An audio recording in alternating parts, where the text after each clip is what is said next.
Great. First off, I just want to say that again, I am new to this. I'm probably going to say stupid things. I am not familiar with a lot of the history that led up to where we are today. So please forgive some of my ignorance, and I am totally open to hearing any thoughts or suggestions. So with that, I guess we should approve the agenda. So does somebody want to make a motion to approve the agenda? Yeah, So no one's moved. suggesting any. Oh, Mark, go ahead. Or Shasta, someone can say So something. moved. Seconded. All those in favor say aye. Aye. This is really weird. I've never done this before. Okay. Mm, Agenda approved. Okay. So moving on to the discussion of potential legislative priorities and concepts. Okay. So this is the first meeting for our legislative subcommittee, which I believe we are basically talking about what it is we would like to do for the 2027 legislative session. And I would like to maybe kind of set some groundwork and yeah, I did talk to Shasta a little bit like about this, and she was really great in helping me understand like how to run a subcommittee like this. And I think it would be really helpful, it sounds like, to maybe establish like some like a mission statement, shared values, goals, etc., so that we have an idea of what it is we're doing. It'll help me. And I imagine it'll help everybody else. So we have like a clear idea of what it is we're doing and when we want to get it done by. How does that sound, everybody? Okay, great. So in terms of a mission statement, um, so let's see.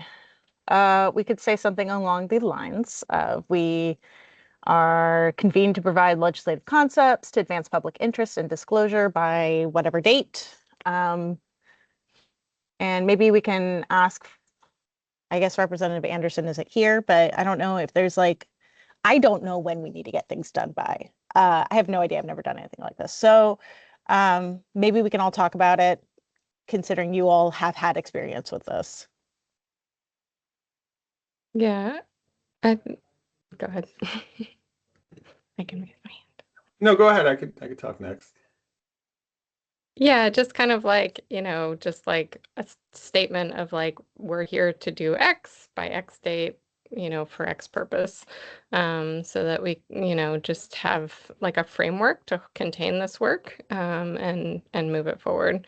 So I know that that there are legislative days, and Rep. Anderson had said that he was gonna, help push us forward. So, is this for, are we getting something to present to the council by what time in order to get it on the agenda for 2027? I think some folks raised their hands. Todd?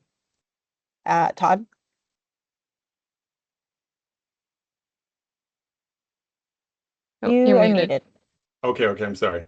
I've been accused of being a solutions guy, not a process guy, more than once. I think that's probably from my years as a litigator, but I've learned enough through this council that I think before we could even agree to a mission statement, it might be helpful, or my suggestion is that we share sort of what we hope to get out of this and maybe for when. Because I certainly have my own ideas that I'd like to share that I think might help inform our decisions. I would also say I always defer to Mark in terms of dates for the legislative action.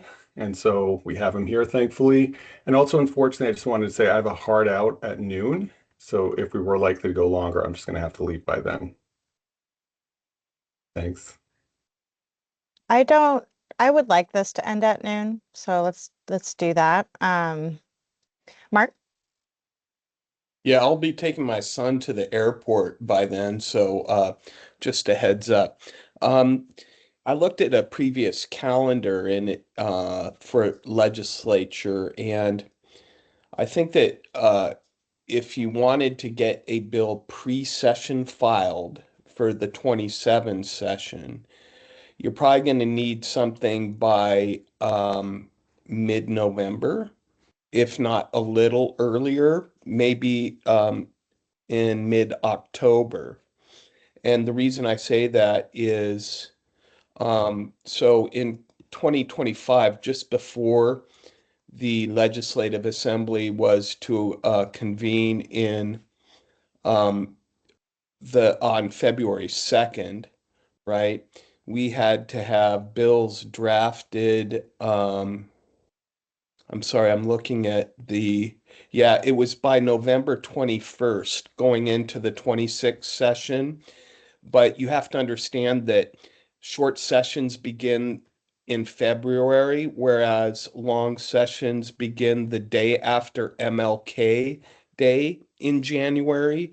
So it's probably going to be a little earlier than November 21st. So I'm just ballparking it by no later than mid-October if you want to get a bill pre-session filed. Now, having said that, you don't need to get a bill pre-session filed, right? You can get your bill printed, couple I'd have to look at another old calendar, but there are ways to do things. But I'm just giving you a general guideline that you don't have to meet that deadline of pre-session file. What that simply means is if you get a bill pre-session filed, that bill will be, in most cases, printed by the first day that the session begins. The advantage of that is that you get your bill referred to a committee and you have lots of time, right? Because of the deadlines. So if you have other questions about process, I can help on that, but that's a ballpark, and I hope that helps anyway. Yeah. So, Oh, go ahead, Shasta. and so because we're a subcommittee, it would need to get to the council, before that. And then we had agreed to meet in, I think it was August, and then maybe late November, early December. We could always hold an emergency meeting that's just about this particular topic, but so just keeping those timelines in mind as well. Okay. So, in terms of process, what is it that we are doing? So we are going to write some legislative concepts and then provide those to somebody and they will actually write the bill, or like how does that whole process work? Well, Scott has his hand up. So Go ahead, Scott. April, I'm sorry, I didn't mean to interrupt. I just want to make sure that we don't forget to call on people. And I might pivot us a little bit from the process question because I think it's a good question. And I think this committee for the two pieces of legislation, 417 and 1077, that Shasta, that was the information shared. We had the concept, of course, then I think it was the Senator Thatcher. And so in this case, it might be Rep Anderson, but they would take that concept and then the magic of legislative council or someone turning that into a formal bill happens. But we get the nuts and bolts of the concepts together, and then our legislative partners put that forward. I was going to just flag in terms of the mission statement, our bylaws do have a couple of passages which rely on the statute that created the council. And I'm sure we've all seen this, and if no one minds me sharing my screen real quick, it's just under Article 2, Section B, purpose, items 3 and 4 talk about, I think, what really is the mission of the council, but this legislative subcommittee. 3 is the survey of agencies to ask about all the things record related, and Shasta led that subcommittee, and we have that data to review as one potential source of things to propose for legislation. And then number 4 is really identify inefficiencies and inconsistencies in the public records law that impede transparency in public process and government, and make recommendations. So I think that is really our call to action for this, and that's very broad. And I think it's super helpful to be in this position today, in that we've got at least, well, the council is nearing 10 years old, right? So it's got a couple of sessions under its belt in terms of monitoring and weighing in and then drafting legislation. And I think starting points for where to pick up this conversation exist in those things that Shasta shared. I really found I was a little bit of going down memory lane because I'd forgotten some of the steps, the back and forth that happened. So that short timeline was super helpful, and I appreciate you sharing that, Shasta. But my guess is in those documents are the kernels that will want to continue pulling on the thread to create new legislation. But that's what I wanted to weigh in with. I don't know if that's helpful or not, but those two sections of the bylaws, I think, are the kernels of our mission statement. Yeah.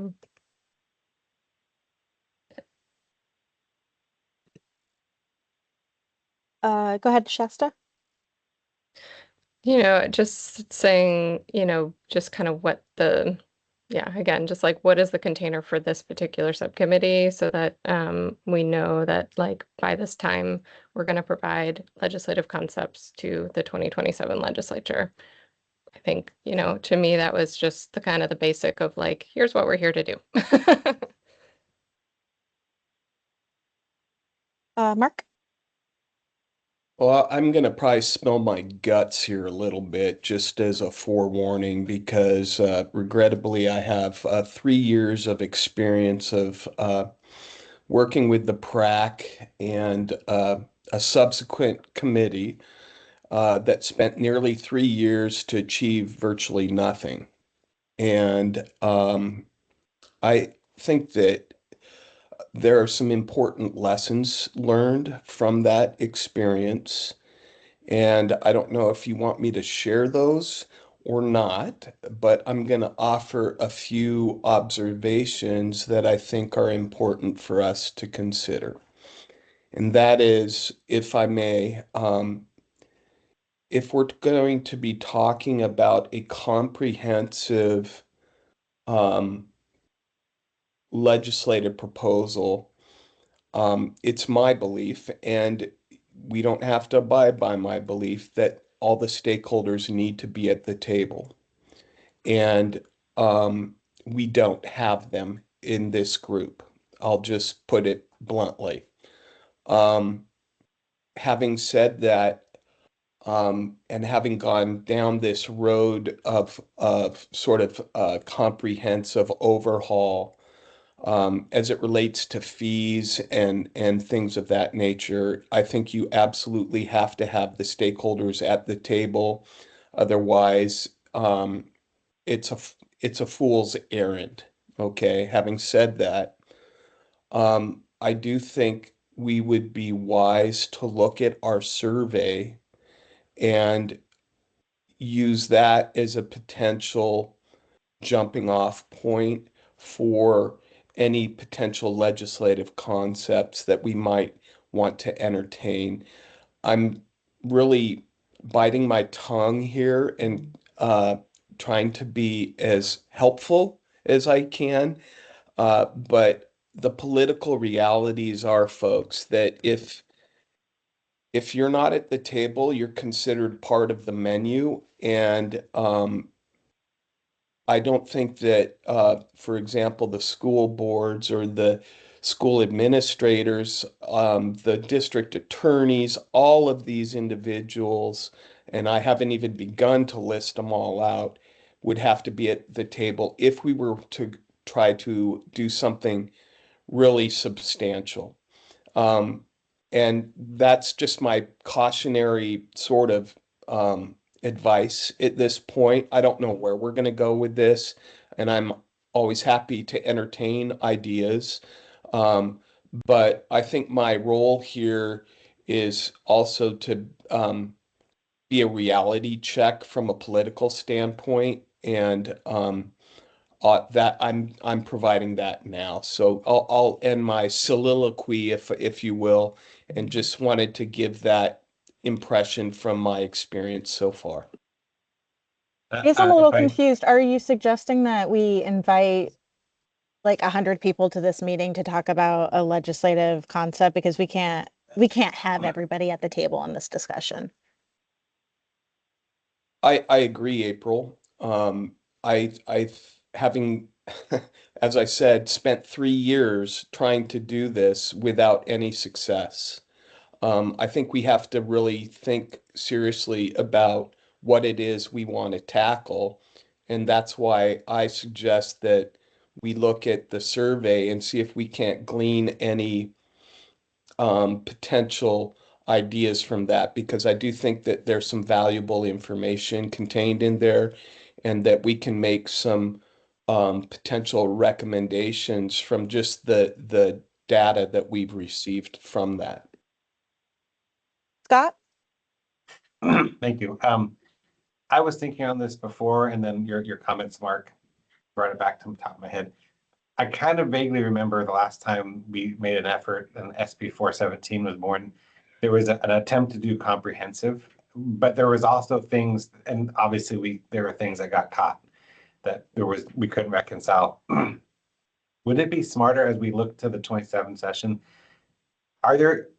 Should we propose like a less comprehensive thing? Find those places where there's agreement to make it better and just kind of chunk it out a little bit. Was that a smarter approach to maybe think about taking as we look at the survey, as we think about what happened in the last 3 years? Would it be smarter? I mean, last time we went comprehensive, do we go maybe a little more piecemeal this time? That was my pondering question. Nesta?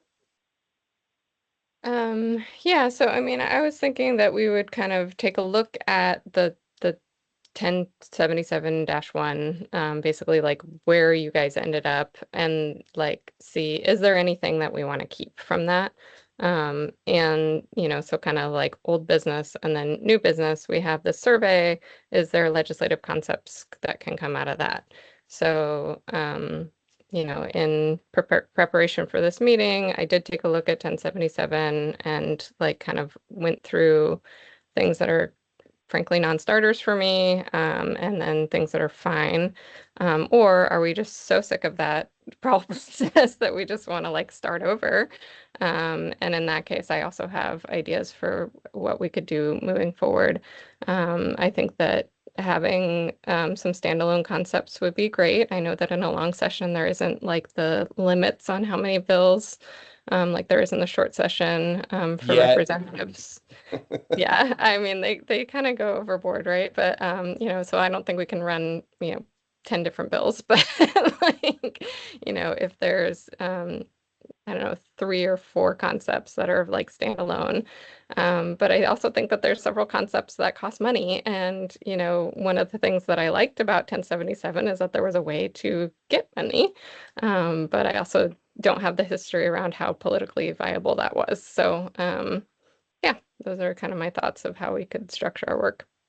I'm just wondering if at this point it'd be good just to get a couple of wins, even if they're not huge, just like get a couple of pieces and while we continue to have the bigger discussion. That was Todd?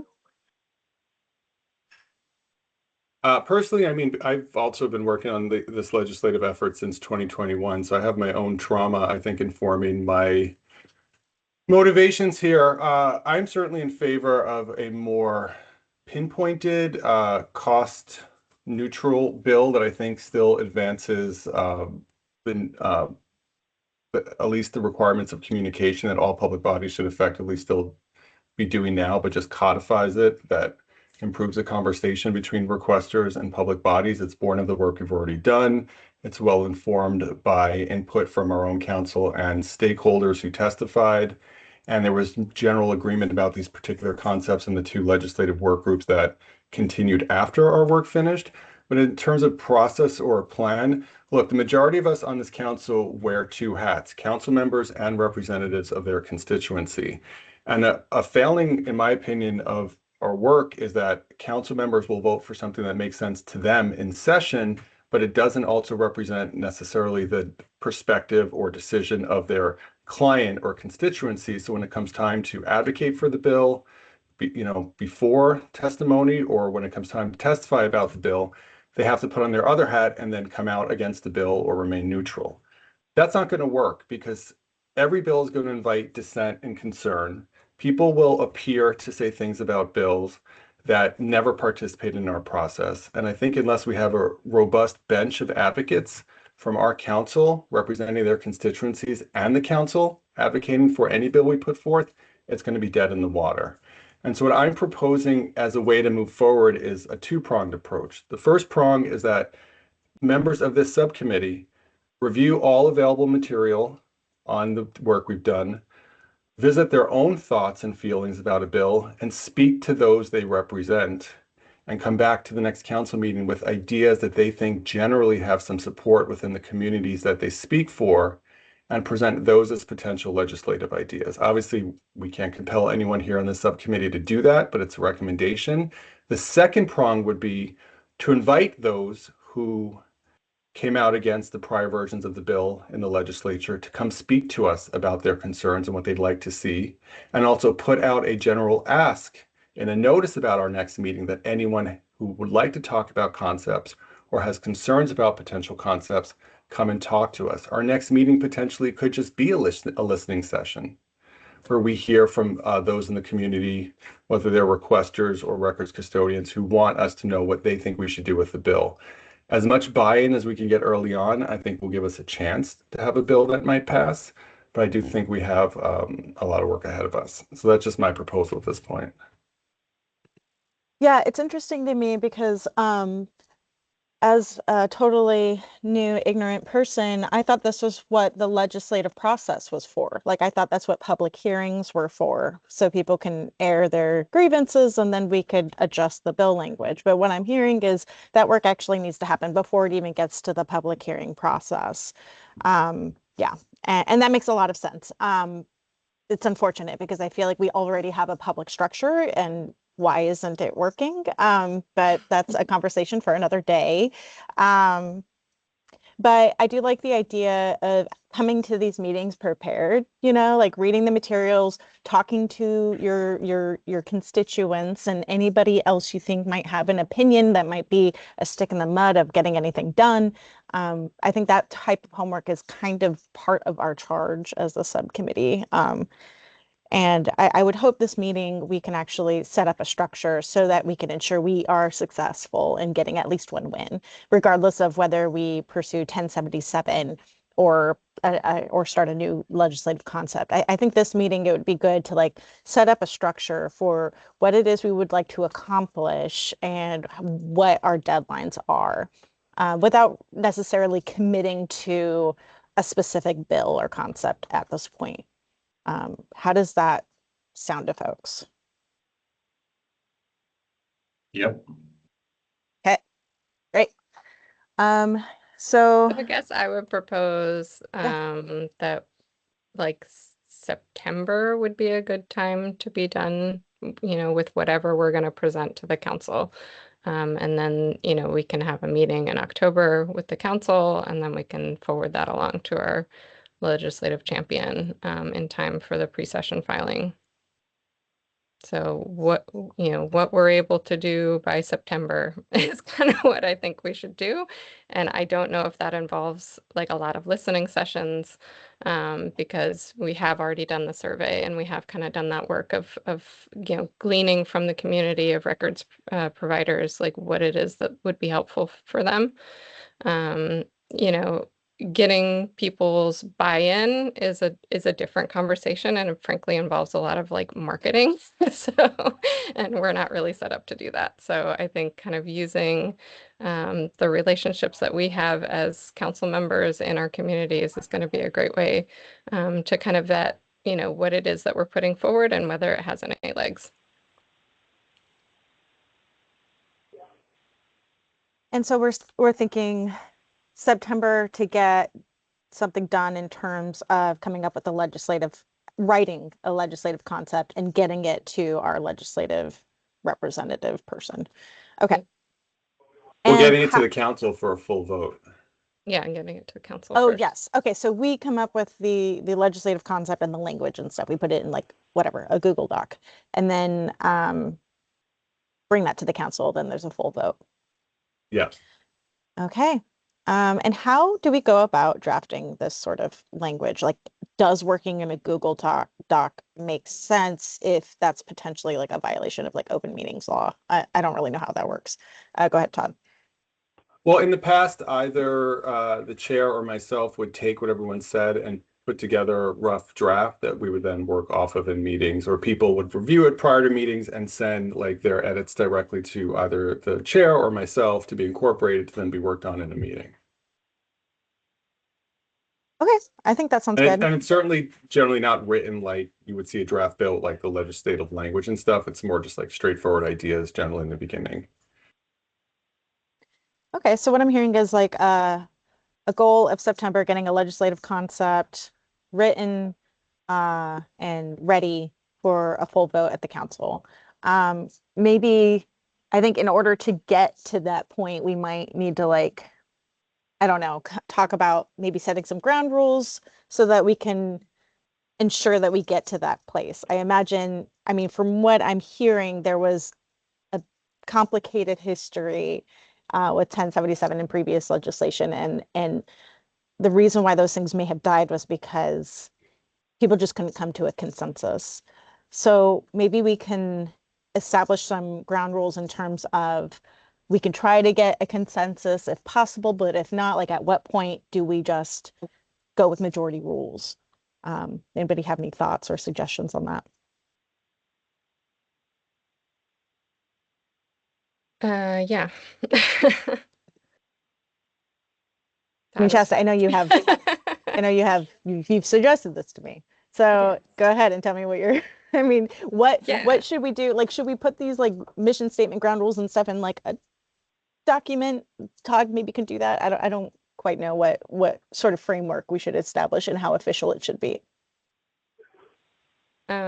So I think that's kind of like how the group wants to be set up, but to me it's that consensus is great, but we need to move on. So if it's a point where there is a minority, maybe that's something that goes into like a minority report, and that gets appended to the thing that goes on to the full council, just so that we can move along and it's not like we're not attacking the person, we're debating the idea, but sometimes I've seen kind of government meetings get bogged down and well, not everybody agrees, so we can't move forward. So just kind of establishing that like it is okay to move forward and we're all okay. Yeah.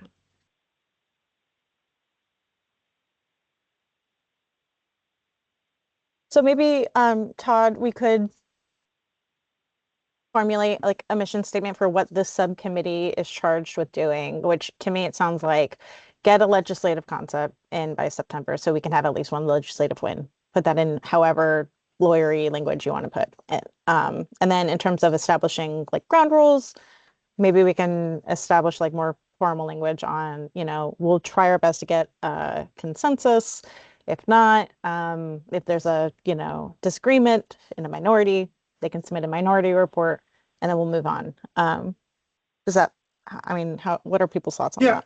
I mean, if I may, I mean, I do feel like Scott's right that this mission statement is essentially embodied in our whatchamacallit, bylaws already, as is the fact that, so the culture of the PRAC from day one through multiple chairs, including myself briefly, and now Shasta, has always been we attempt to work from consensus, and we try that for a while with the understanding that majority rule ultimately may have to win the day. And certainly with both SB 417, well, 1077 was not born of our work. It was grown out of 417, but came from elsewhere. But certainly with 417, even the legislation making the council a permanent body, my office independent, had detractors, had people who voted no or abstained. So certainly full consensus was not reached, and we moved forward because, ultimately the rule is majority rule. And Shasta's right that people can always, petition or move to write a minority report. Frankly, I think we're there with those two concepts you want to achieve, April. We've always been somewhat informal in our work. But we do have these concepts reduced to writing in our bylaws. If you want me to generate a document that essentially reiterates those, I'm happy to. But I feel like we've reached that point and we're okay, or at least that's my perspective on this. I think that's probably fine. I think also just saying it out loud in a meeting makes a lot of sense too. Yeah, I mean, I'm happy to affirm those values right now. I certainly believe in them and also am prepared to abide by them.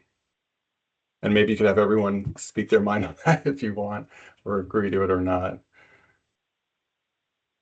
Yeah, I mean, I am a process oriented person, and I do like, I don't know, I like organization. So, but I also am totally fine with all of us just kind of agreeing, what our overall goals are. It sounds like legislative concept by September totally makes sense. For the most part, we'll try to get consensus. If not, majority rule, minority can issue a minority report. Also, I want to emphasize again, coming to meetings prepared. There's going to be materials that we need to read, homework we need to do, and people we need to talk to before getting to a meeting. So I would really love for us to be able to accomplish things by coming to the meeting prepared and having already talked to the people that we need to talk to. And if we're okay with just me saying that out loud and all agreeing to it, then that's great with me. Would love to hear people's thoughts. I think that's great. Thank you.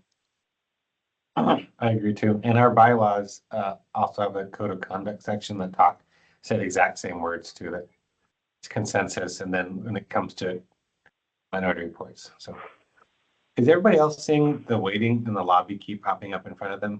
I don't know what's going on. Yeah, I I think it's keep Nick. I trying- think he's having issues or something. Okay. I keep admitting him, and unfortunately, it doesn't seem to be working. I'm texting him now to tell him that. Okay. Not just me. That's all. No, I've been getting that too. He was here for a second. Mhm. Then he disappeared. Maybe it's his cell phone. Okay. Is there anything I'm else sorry, we need what's to talk that? about here? I think, if we want to start a discussion of 1077 and where people are at with that language, like, do we salvage whatever we can from that bill, or do we just start from scratch?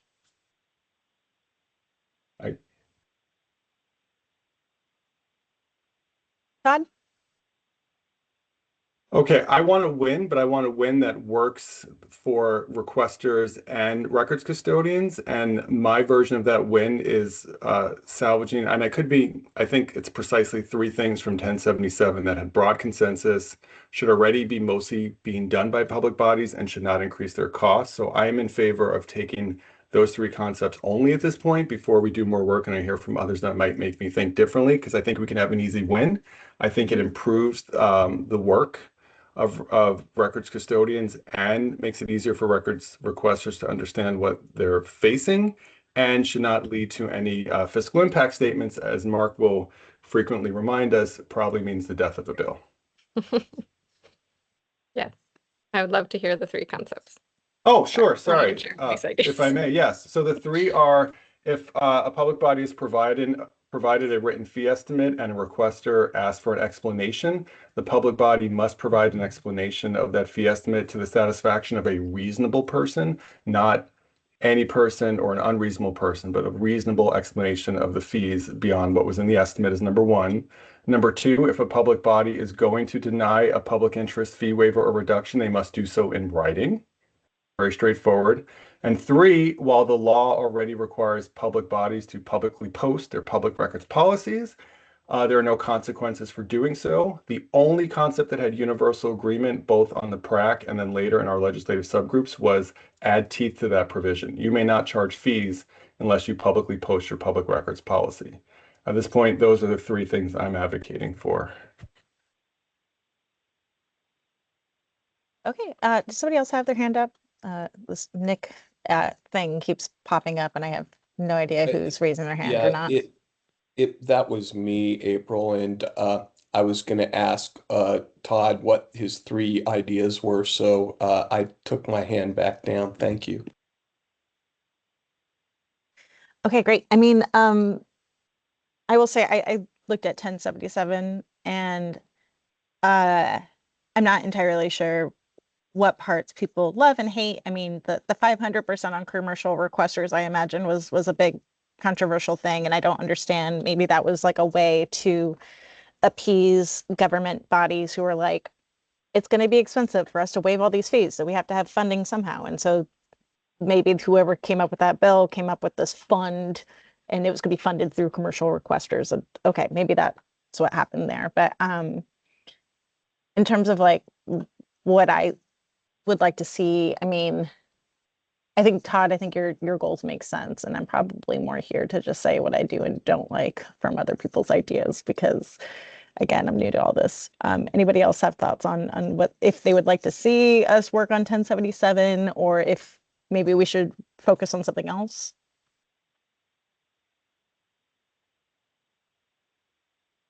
Go ahead, Mark. Well, I do think that there's been a lot of work that has been done, and I tend to agree with Todd in that if there's some low-hanging fruit from 1077, we should look at those opportunities. Um, Frankly, I think 1077 morphed into a really big, complex bill that, well, it never even got heard. And I think it didn't get heard was because it was a big, complex bill with a lot of concerns from a number of different parties. So I think we need to keep it simple, and we need to keep it um, and trying to pick those low-hanging pieces of fruit, because I think if we come in big, we're going to be doomed again. So I just think that being really strategic about trying to understand different perspectives and considering those perspectives will do us will make our jobs ultimately easier. I worry about getting too big of an appetite here, because again, I think that if we keep it simple and understandable, we're going to have a lot more chance of success. Scott? Yeah, I'll just simply echo Todd's three as a starting point and concur with Mark. So I think that's start with those pieces from 1077 and give folks time to chew on it and talk about those at the next one and the next meeting, and then continue to shop those to other groups that we represent, and other things come up in the next couple of months. But yeah, I like the three that Todd flagged.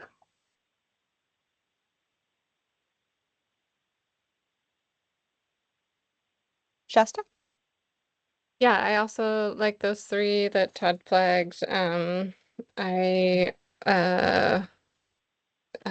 will rely on the historians of the group to tell me what happened with the adding a public interest appeal process, because the public interest waiver fee can't be appealed, and so it can.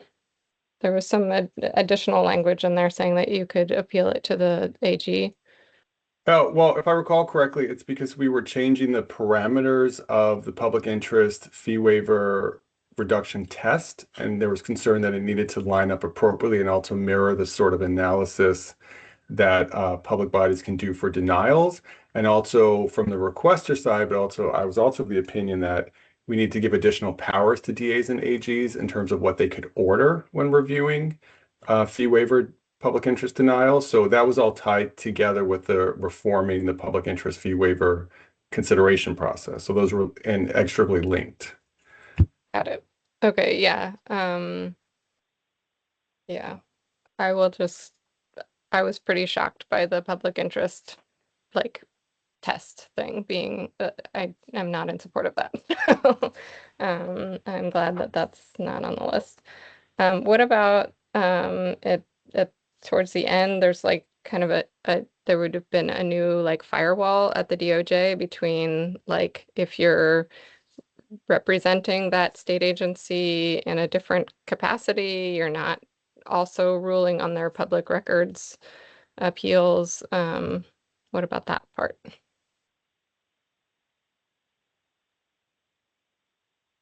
Maybe Was Mark that remembers lost? differently, but I feel like that was effectively codifying existing practice, because the same would have to apply to district attorneys, and it's essentially largely already exists in practice.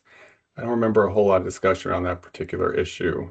I don't recall it being much of a problem before. I think it was again. Oh, I remember. I think it was because there was that was tied to moving all local appeals but Multnomah counties to the Attorney General's office. So it was trying to just ensure like a robust, properly established system. But as things stand now, it's really not an issue because it's not the line attorneys at the AG's office who do the appeals. They have a public records counsel who handles appeals, but doesn't otherwise really advise in that capacity. Okay. Then I guess the only other thing that's not on your list was just a teeny tiny change under that you could charge up to the public body's actual cost rather than actual costs. So I mean, probably that's happening in practice anyway, but right, that was actually only still in there due to my persistence because I thought it was an accurate reflection of what the law actually says rather than what it currently says. Honestly, it is the same thing either way, but we're putting the law does help remind public bodies they don't have to charge or charge full freight. I'm fine either way with including that language. okay, great. Then yeah, those are all I had, and then I also have concepts out of the survey. Can I add one thing? And this is a can of worms and probably not something for the next legislative session, but I think the fact that government agencies have been suing requesters for their public records requests, including my colleague Monica Sanayoa at OPB, but she's not the only one who's been sued over a public records request, has had a chilling effect on people being able to request records or being willing to request records if they may face a lawsuit. OPB is lucky. We have a legal team, but not every news agency is like, in fact, we may be the only news agency, maybe besides the Oregonian, that has a legal team. So I don't know if that's something for this session. I just wanted to put that out there that I think it's really bizarre that agencies do that. And it seems to be a recurring thing. And that's just something I personally, have an issue with. Yep. Todd? I have strong concerns about that as well, although I would say that's more of a dumpster of worms, not a can. I am wholeheartedly in favor of working on that, but I think it should be a separate standalone bill, in my opinion. I think if we worked into what is otherwise potentially low-hanging fruit, it could be a death blow for the bill, but I'm only one vote. And also, I'm not rushing this out of this meeting. I just wanted to remind you that we do have a public commentary period we need to get to as well before we conclude. So I just wanted to put that out there. Scott?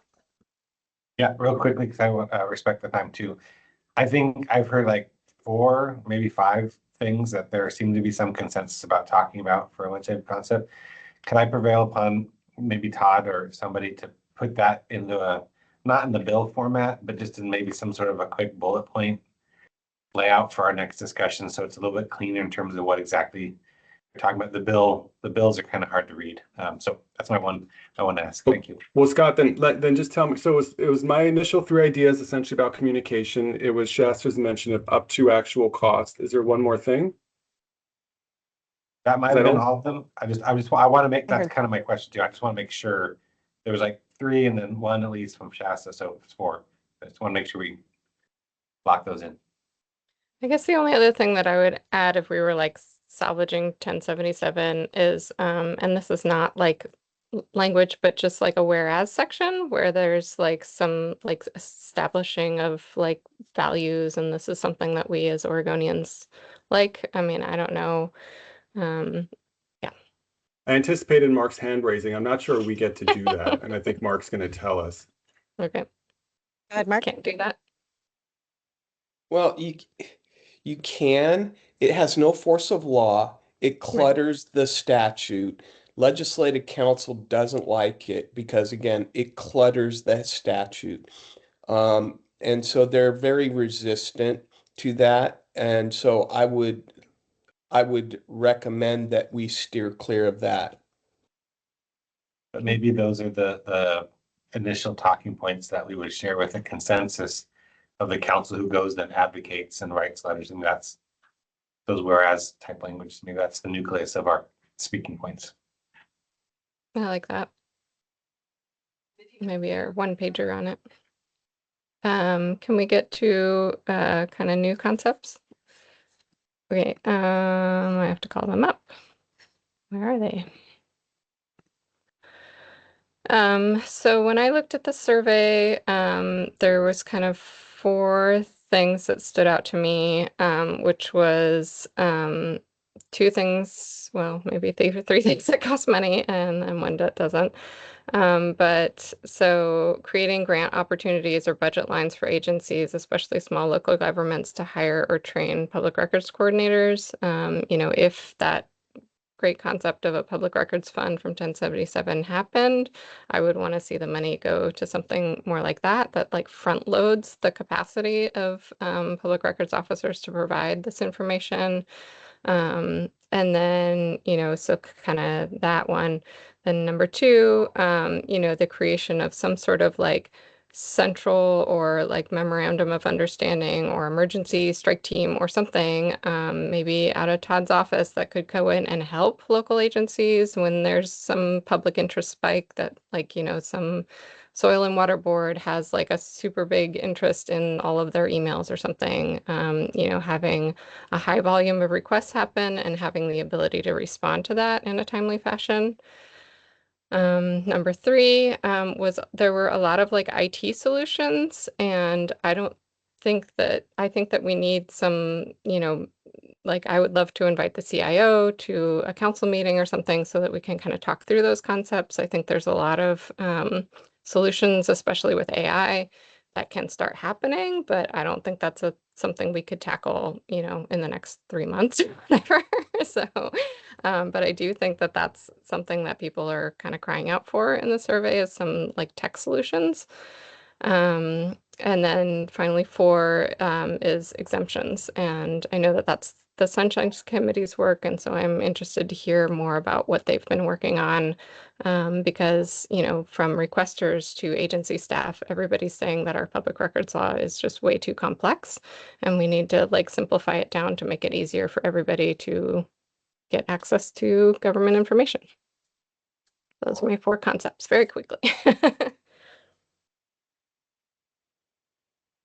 So to make some time for I want to leave time for public comment. But I guess maybe we'll wrap up this discussion of with maybe, I think Scott, you were asking for Todd to like summarize what our key takeaways are with how we could salvage 1077, and then maybe also list these new legislative concepts that Shasta has put forward.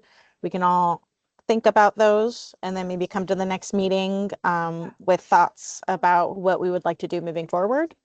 Does that sound good? Great. Sweet. Then I'm going to move on to agenda item 3, public commentary. Is there anybody who would like to provide public comment? Nick Can did. you hear me? Yes, there you are. Go ahead. Oh, great. Hi, sorry for the tech difficulties. I think Teams did not like my Wi-Fi connection. I have appreciated the discussion, very much appreciate everybody's energy and ideas. And let me extend. Could you state your name for the record, sir? Apologize. Nick Budnick, reporter and also a board member of Society of Professional Journalists, speaking for myself right now to express sympathies to Mark and Todd over the trauma that we all share over the public records fee reform legislation.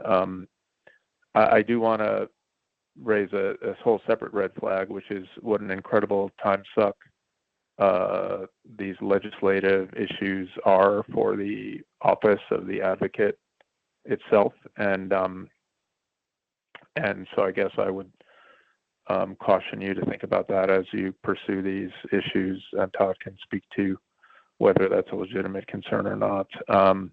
The other issue is I wonder if the PRAC should be looking at ways to make the Public Records Advocate's office more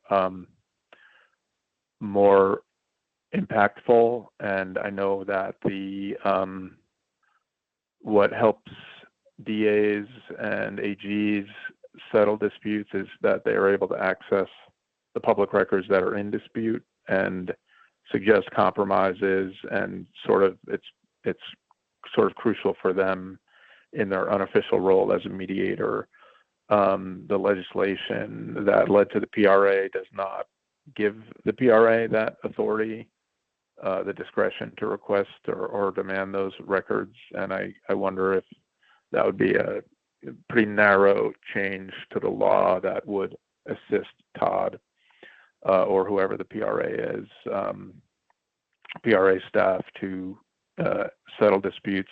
The other question is, I'm not sure if the facilitated dispute resolution rules were ever promulgated by the PRAC, but perhaps the law needs to be looked at to fix that aspect of the office that was intended to be a sort of a life preserver for local governments facing requests that are challenging to deal with, or requesters, sometimes known as vexatious requesters, which is not necessarily a term that I think is productive, but is there a way that the advocate's office could be more of a help to not just the public, but local government? So those two ideas I would encourage you to look at, and maybe Todd can address at some point in the next meeting. The analysis, the postmortem on 1077 I would have is a little different than what you've heard so far, but I don't think we have time for that. And then the whole idea of fixing the part of the law that enables local government to sue reporters. We've gone down that road before. It's incredibly so much more thorny to fix that than you would imagine. That's about all I want to say, because I know y'all have to go. Thanks for your time. Thank you. I'm not familiar with everybody's names in this group right now. Are there any other public comments? Okay, hearing none. Move on to next meeting date and ideas.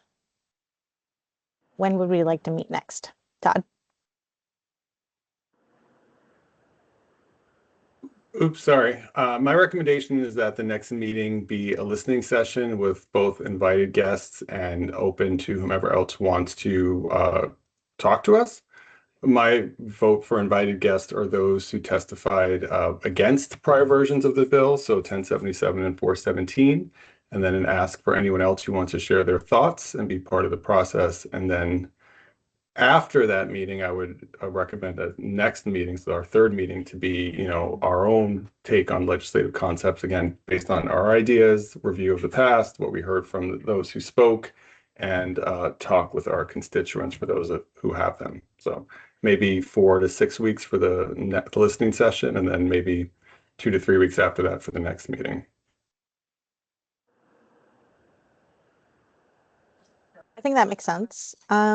Will we do another doodle poll to decide when we want to meet next? That usually works best. I guess I would try. I guess I will get that out quickly, and we should turn that around quickly. So then if we are actually inviting people or otherwise putting out an ask, we could, give them as much notice as possible. Do Shasta? I kind of feel like before we have a concept, we already know what they're going to say, right? Because we already have their testimony from what happened in the 1077 process. But until we have something to put forward that says, we're going to go after these parts of 1077 that we all are in consensus about, and then kind of put that forward and say, do we have anybody who wants to talk to us about that? I feel like that's a better way to do it, because if we front load it, then people don't know what they're commenting on. And then if we come out with something, then they'll be like, oh, well, I didn't have a chance to comment on that.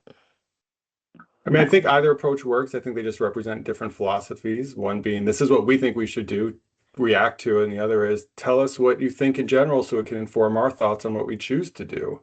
And then we might need further hearings to then get feedback on what we actually choose to go forward with. I don't know, I've learned through this council that input and stakeholder perspective and a lot of talking actually does bear fruit. So I don't know, I'm just in favor of sort of starting more open and then getting narrower, but that's just my take. My one concern is just the timeline. I would like to move as quickly as we can, and I think if we can put something together so people have an idea what they're commenting on, and if they would like to add, why don't you guys also talk about XYZ? I mean, that's also their ability to do that. So in a way, we're kind of, killing two birds with one stone by already having something for people to comment on and also, providing a space for people to maybe say what else they would like us to focus on if we decide to, realize that, oh, we are focusing on the wrong thing and we're getting a bunch of comments on this other thing, we can decide at that point. I mean, that's my 2 cents. So then 4 weeks for a subcommittee meeting where we come back with our own ideas first. Yeah, I mean, 4 weeks. Yeah. What do you all think? I'm pretty much out the last 2 weeks of March, which is not Yeah, helpful. it's spring break. Yeah. Um, But I'll respond to the I poll and we can mean- find a date, but. yeah. I'm guessing early March is probably too soon for everybody. I mean, I could do 2 weeks from now, because I came to this meeting prepared to already talk about it. So, I think having things written down is helpful. But I'm prepared to meet in 2 weeks, but if people need longer, we can do that too. Yeah, I just want to ensure that for those of us who do want to go back and talk to those they represent, that they have enough time to do so, including our members of the media members as well. So if everyone feels 2 weeks is sufficient, that's fine with me. I think what we could do in a doodle poll is maybe provide options for 2 weeks from now and then one for whatever mid-April. I mean, preferably or early April. I mean, I would like to do it in 2 weeks, but my schedule is probably a little bit more flexible. But I don't know, maybe we can vote on it in a doodle poll. Does that sound good? So I'll put in 2 weeks approximately from now and early April dates, and then, okay, perfect.